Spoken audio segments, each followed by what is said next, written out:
మా మనుషుల్ని కత్తులతో పొడి చంపడం మనం చూసాం, గనతో పేలి చంపడం మనం చూసాం, కానీ ప్రేమ చూపించి భోజనం పెట్టి చంపేవాళ్ళని ఎప్పుడైనా చూసావా?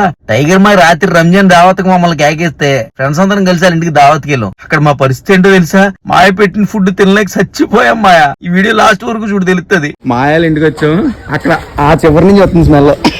మాయా చెత్త కూడా వెల్కమ్. Thank you. థ్యాంక్స్ మాయా. మాయ మా కోసం పెద్దగానే ప్లాన్ చేసాడు. మేము వెళ్ళేటప్పుడు మొత్తం టేబుల్లోనే సర్దేసి ఉన్నాయి. మర్యాదలు చేస్తున్నా మాయా. ఏంటి మాయ చూపు? ఉండాలి కదా మరి. ఇదిగో ఇదిగో ఇదే చెప్పాను ఇందాక. ఒక్కొక్కడికి కేజీ బిర్యానీ రైస్, 10 మటన్ పీసులు ఎట్టి మాయ పెట్టిన దమ్ బిర్యానీ తినలేక సచ్చాం రా బాబు.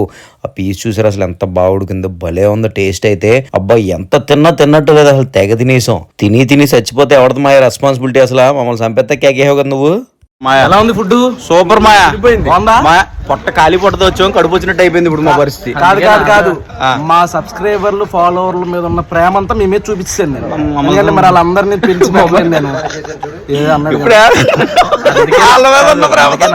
Thank you so much Maya. Thanks మే వచ్చిన జీవితంలో మర్చిపోవడం అసలు ఎక్స్ట్రాడినరీ ఉంది నిజంగా. అందరికి ఈద్ ముబారక్. నీకు మళ్ళీ once again thank you so much. Bye Maya. మళ్ళీ రంజాన్ కోసం ఎదురు చూస్తా ఉంటాం.